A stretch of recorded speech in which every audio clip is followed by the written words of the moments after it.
Le harcèlement et l'abus sexuel sont des crimes et délits dont beaucoup de jeunes filles et femmes souffrent quotidiennement.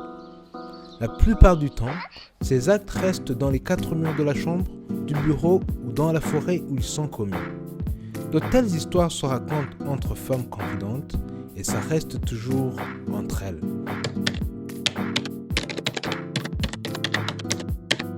Le harcèlement se produit aussi lorsque la demande sexuelle est une condition pour accéder à un emploi ou un avantage professionnel.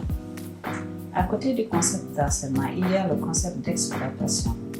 L'exploitation désigne le fait d'abuser de la vulnérabilité d'une personne ou même de tenter d'abuser de sa vulnérabilité lorsque le rapport de force entre les deux personnes est inégal.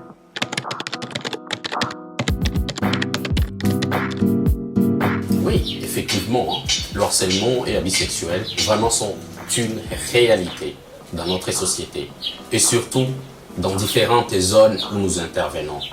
Ils se traduisent par exemple par des propos et des comportements à connotation sexuelle dégradants, le plus souvent envers les femmes bien sûr, dans les milieux ruraux. Ces comportements portent atteinte à la dignité de la femme burundaise. Dans notre société, je dirais que les causes sont souvent que il y a les groupes de garçons qu'on appelle souvent les galas qui sont assis comme ça. Et surtout, il y a le fait qu'ils n'ont rien à faire. Et les jeunes filles qui se promènent dans la rue, les jeunes filles qui se promènent un peu tard, se retrouvent souvent victimes ou harcelées par ces groupes de garçons.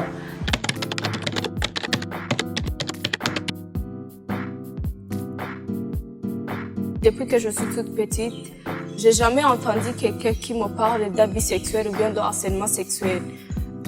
Même pas ma mère ou bien mon père, même pas l'entourage, donc la famille.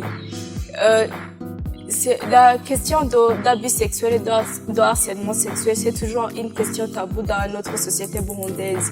Personne n'en parle et personne ne veut en parler. Oui, des mécanismes ont été mis en place. Il y a le cours mandataire sur le harcèlement sexuel et abus sexuels. Chaque membre du personnel est appelé à passer ce cours. En plus des cours mandataires, le bureau offre des échanges de formation et sensibilisation pour s'assurer que chaque membre du personnel est sensibilisé autour du thème. Au PNUD Burundi, la politique tolérance zéro est appliquée par rapport au harcèlement sexuel et abus d'autorité. Madame Nicole Kwasi, représentante résidente du PNUD Burundi, démontre la proactivité du bureau PNUD par rapport à la lutte contre le harcèlement et abus sexuels. Au PNUD Burundi, nous appliquons une politique de tolérance zéro face à des cas de harcèlement sexuel et d'abus d'autorité. Ce mécanisme comprend un système d'information continue pour le personnel. Nous avons le système anonyme de dénonciation et le système d'appui et de conseil. Ces mécanismes sont à la fois pour des potentielles victimes, mais aussi pour les dénonciateurs ou témoins de ces abus ou de harcèlement sexuel. Au niveau du bureau pays du Burundi, nous avons aussi élaboré un plan d'action avec des activités bien définies qui sont en cours de mise en œuvre. Le personnel est par ailleurs continuellement sensibilisé, responsabilisé et informé sur ce qui constitue le harcèlement sexuel et comment chacun et chacune doit réagir. À l'externe, le PNUD Burundi a également mis en place un système qui permet aux populations bénéficiaires et aux partenaires de projets du PNUD de rapporter de tels cas d'harcèlement sexuel.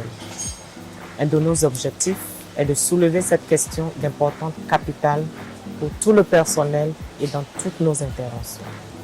Je voudrais de ce fait appeler tout le personnel du PNUD Burundi et ceux et celles de nos projets à comprendre que nous sommes engagés à appliquer effectivement la politique de zéro tolérance face à des cas de harcèlement sexuel et d'abus d'autorité et que tout un chacun peut compter sur le soutien de la direction.